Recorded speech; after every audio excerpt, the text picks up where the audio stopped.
Hello everyone, welcome to our YouTube channel. आज का हमारा session again MCom entrance exam के लिए है, जहां हम लोग कुछ और इम्पॉर्टेंट एमसीक्यूज़ डिस्कस करेंगे। हमने बहुत सारी प्रैक्टिस सेट ऑलरेडी अपलोड की हुई है, जहां हमने वो सारे सब्जेक्ट्स डील किए हैं जो कि हर एक यूनिवर्सिटी के पॉइंट ऑफ व्यू से बहुत इंपॉर्टेंट है। आज हमारी नेक्स्ट प्रैक्टिस शीट है और ये प्रैक्टिस सेट भी हर एक यूनिवर्सिटी के लिए इक्वली इम्पॉर्टेंट है। तो चलो फिर हम लोग जल्दी से स्टार्ट करते हैं अपना आज का सेशन, जहां हमारे पास सबसे पहला क्वेश्चन है, if two factors are perfect substitutes the isoquant will be. अब देखो आइसोक्वेंट की बात कर रहा है और इसकी प्रॉपर्टीज हमने पहले भी डिस्कस की हुई है। सिंपली हमसे क्वेश्चन में कह रहा है कि अगर दो फैक्टर्स परफेक्ट सब्स्टिट्यूट्स हैं तो उस केस में हमारा आइसोक्वेंट कैसे बनेगा, स्ट्रेट लाइन। तो करेक्ट आंसर क्या होगा, A, straight line. A profit maximising firm will stop production in the short run if prices। अब सिंपली देखो होता क्या है ना कि भले आपकी प्रॉफिट मैक्सिमाइजिंग फर्म है, बट अगर आप एवरेज वेरिएबल कॉस्ट से कम अर्न कर रहे हो, मतलब आपके प्रोडक्ट की प्राइस इतनी है कि वो एवरेज वेरिएबल कॉस्ट को भी रिकवर नहीं कर पा रही है, तो उस केस में हम लोग कहते हैं कि आपको अपना बिजनेस बंद कर देना चाहिए। क्लियर। तो करेक्ट आंसर क्या होगा, less than average variable cost. कि अगर हमारी प्राइस एवरेज वेरिएबल कॉस्ट से कम है तो इस केस में आपको अपना बिजनेस स्टॉप कर देना चाहिए, टर्मिनेट कर लेना चाहिए। Clear. Next, net profit is equal to, net profit हमेशा after gross profit, after operating profit आता है। तो no doubt total revenue minus total cost का कैलकुलेशन जब आप करोगे तो आपके पास आएगा नेट प्रॉफिट। तो करेक्ट आंसर होगा A. Next, a demand curve which is parallel to the horizontal axis. Horizontal मतलब ये हो गया showing quantity has a price elasticity equal to, यहाँ ईडी इज इक्वल टू क्या होता है, इन्फिनाइट। तो करेक्ट आंसर क्या होगा, B, infinity. Next, the opportunity cost of a factor of production. Opportunity cost का मतलब होता है हमेशा नेक्स्ट बेस्ट ऑल्टरनेटिव जो आपके पास अवेलेबल हो। इस पे हमने बहुत बार एग्जाम्पल भी दिया हुआ है। तो करेक्ट आंसर होगा C, what it can be earned in the next best alternative use. Next, which of the following curves is not U shaped. अगर हम लोग एवरेज वेरिएबल कॉस्ट की बात करें तो ये भी यू शेप्ड बनता है, एवरेज कॉस्ट भी यू शेप्ड बनता है और मार्जिनल कॉस्ट भी यू शेप्ड बनता है। बट एएफसी कभी भी यू शेप्ड नहीं बनता, बल्कि ये डाउनवर्ड बनता है। क्लियर। बट ये कभी भी एक्स एक्सिस को टच नहीं करता, दैट इज ये कभी भी जीरो नहीं हो सकता। क्लियर। तो करेक्ट आंसर क्या होगा, B, the AFC curve. A kink in the demand curve signifies. Kink मतलब क्या होता है, जो हमारा डिमांड कर्व हम लोग बनाते हैं जो बेसिकली टूटा हुआ होता है। क्लियर। तो ये जो टूटा हुआ डिमांड कर्व है ये क्या शो करता है कि हमारे प्रोडक्ट की जो प्राइस है वो चेंज होने पे, बेसिकली क्या होता है कि हमारे प्रोडक्ट की प्राइस चेंज होने पे हमारा डिमांड कर्व चेंज होता है। क्लियर। तो रिजिड प्राइस को शो करता है किंग डिमांड कर्व, कि आपको अपना प्राइस रिजिड रखना होगा, अदरवाइज आप थोड़ा सा भी चेंज करोगे तो सारे के सारे कॉम्पिटिटर्स आपको फॉलो करेंगे। Clear. Next, in long run all the firms in monopolistic competition. ये पहले भी डिस्कस किया हुआ है कि लॉन्ग रन की अगर बात करें और मोनोपोलिस्टिक कॉम्पिटिशन की बात करें तो वो हमेशा नॉर्मल प्रॉफिट ही अर्न करते हैं। National income denotes revenue of the government in 1 year, revenue of nationalized enterprises and bonds, budgetary surplus of the government, sum total of all factors earning in the country। अगर national income की बात करें तो ये क्या है कि जितने भी फैक्टर्स ऑफ प्रोडक्शन है उनसे जो आप अर्न करे हो उसका टोटल। क्लियर। तो करेक्ट आंसर होगा D.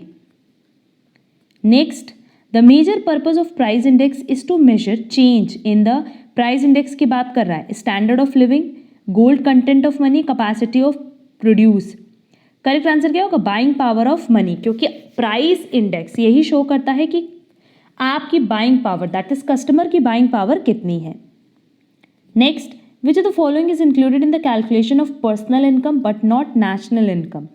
Transfer payment, corporate dividend, social security contributions और undistributed corporate profit. Personal income में ट्रांसफर पेमेंट इंक्लूड होता है बट नेशनल इनकम में नहीं होता। तो करेक्ट आंसर होगा ए। Next, the phase of business cycle in which real output is at the minimum is, minimum पे कहाँ होता है, जब हम होते हैं ट्रफ पे।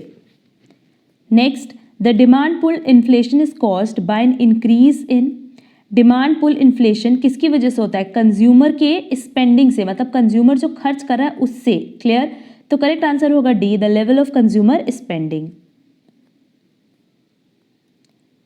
Next, the rate at which goods are exchanged for one another in international market is called terms of trade, the exchange rate, an absolute advantage और corporate advantage.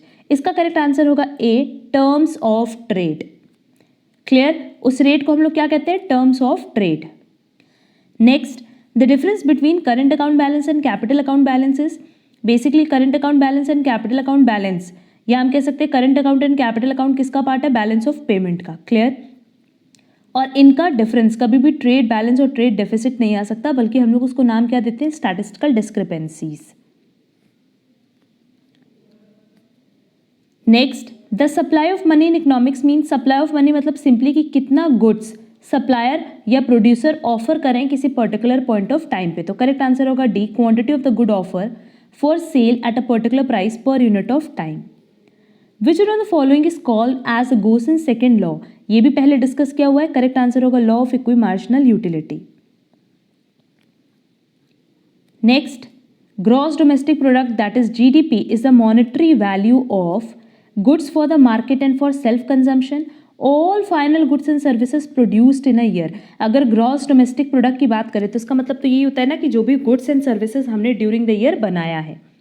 Next, the market for new securities is known as primary market, no doubt. Next, dividend is paid on dividend, इसमें students हमेशा confuse होते हैं कि ये किस पे पे किया जाता है। ये हमेशा पेड होता है on paid up value, that is correct answer होगा D. Next, the cost of one thing in terms of the alternative given up is called, again opportunity cost, क्योंकि नेक्स्ट बेस्ट ऑल्टरनेटिव की बात कर रहा है। Next, demand for factors of production is derived demand, joint demand, composite demand, none of the above. अगर factors of production की बात करें तो ये क्या है? Derived demand. Next, which of the following is known as long run average cost curve. Long run average cost curve हमेशा क्या होता है कि जो शॉर्ट रन कॉस्ट कर्व होता है, जो short run average cost curve होता है ना, उसी की हेल्प से बनता है इस तरीके से। तो ये हमेशा एनवेलप कर्व बोला जाता है। क्यों? क्योंकि ये एनवेलप शेप में होता है। Next, in which type of economy do consumers and producers make their choices based on the market forces of demand and supply? Mixed economy, no. Command economy, no. Market economy, Islamic economic system. Correct answer होगा C, market economy. Next, minimum number of members in case of public companies, no doubt 7. Next, debenture holders of a company are, debenture holder हमेशा क्या माने जाते हैं? Company के creditor. By which act government checks restrictive trade practices? MRTP act. Clear? और MRTP act अब abolished हो गया, ये भी हमने पहले डिस्कस किया हुआ है। इसकी जगह कौन सा नया एक्ट आया है वो आप लोग कॉमेंट बॉक्स में कॉमेंट करके ज़रूर बताना। Next, when a company takes over another one and clearly becomes a new owner, the action is called merger, acquisition, strategic alliance, cartel. Correct answer होगा बी, एक्विजिशन। क्योंकि क्वेश्चन में simply कह रहा है कि जब कंपनी दूसरी कंपनी को टेक ओवर कर लेती है और एक नई ओनर बन जाती है, तो ये पूरा प्रोसेस कहाँ होता है? एक्विजिशन में। Next, which of the following is an economic system based on the principle of free enterprise? Free enterprise मतलब जहाँ पे फैक्टर्स ऑफ प्रोडक्शन पे पूरा कंट्रोल किसका होता है? प्राइवेट ओनरशिप होती है। तो करेक्ट आंसर क्या होगा? A, capitalism. क्योंकि सोशलिज्म में बेसिकली किसका कंट्रोल होता है? गवर्नमेंट का। Next, privatisation of ownership through sale of equity share is called, sale of equity share की बात करा है कि इक्विटी शेयर के थ्रू, मतलब हमने इक्विटी शेयर को सेल किया और उसके थ्रू ओनरशिप की प्रिवेटाइजेशन हुई, तो इस पूरे प्रोसेस को हम कहते हैं disinvestment. Next, laissez faire policy is adopted in no doubt capitalist economic society,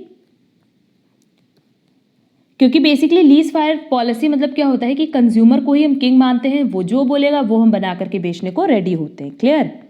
next, which of the following is not the objective of competition act 2002? Prohibition of abuse of dominant position, ये objective है। Prohibition of restrictive trade practices, prohibition of anti competitive agreement, regulations of combination. A, C, D ये तो objective है, but trade practices को restrict करना ये competition act 2002 का part नहीं है। तो करेक्ट आंसर क्या होगा? B. Next, which one is not the main object of physical policy in India to increase liquidity in economy. Basically physical policy का ये लिक्विडिटी क्रिएट करने का ऑब्जेक्टिव नहीं होता है, वो किसका होता है, मॉनेटरी पॉलिसी का। Next, which among the following is not the instrument of monetary policy. Deficit financing, SLR है, CRR है, ओपन मार्केट ऑपरेशन है, बट डेफिसिट फाइनेंसिंग नहीं है।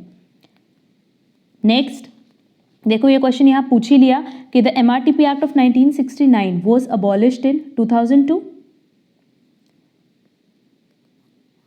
Next, macro environment consist of cultural forces, yes, technological forces, demographic forces. Correct answer होगा D, all of the above. The heavy industry strategy of the Mahalanobis model was initiated in second 5-year plan. ये सब question हमने पहले किसी न किसी class में discuss किया हुआ है। Next, which of the following is not current asset of a company. Current asset मतलब जो कि इजिली कन्वर्टेबल इनटू कैश हो with in a year. Patent पहली बात तो करंट एसेट नहीं होता, ये होता है intangible asset.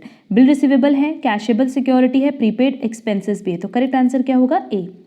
Money spent to acquire और upgrade physical assets is called. Physical asset खरीदने के लिए जो खर्चा हम करते हैं वो बेसिकली हमें बेनिफिट देता है इन लॉन्ग रन। तो करेक्ट आंसर क्या होगा, B, capital expense. Next, FEMA means, FEMA का फुल फॉर्म हमने पहले भी बताया हुआ है, foreign exchange management act. Next, the concept of small scale industries was brought to the fore by the. ये एक्सरसाइज का कॉन्सेप्ट किसने लॉन्च किया है, बेसिकली इंडस्ट्रियल पॉलिसी स्टेटमेंट 1977। ये लर्न कर लेना। Next, MNCs are usually dash corporations. MNCs की अगर हम लोग बात करें तो ये ओलिगोपोलिस्टिक कॉरपोरेशंस मानी जाती हैं। Next, in probability theories events which can never occur together are classified as. इसका करेक्ट आंसर होगा C, mutually exclusive events. Next, a study based on complete enumeration of data is known as. सारे data को जब हम लेकर के चलते हैं तो हम कहते हैं census survey. That value in a distribution which occurs most frequently is mode. Which among the following is not a commonly used major of dispersion. ये सब हमने अपने सेकेंड चैनल पर डिस्कस किया हुआ है। करेक्ट आंसर होगा बी, मीडियन, क्योंकि range, standard deviation, mean deviation and quartile deviation तो पार्ट होता है।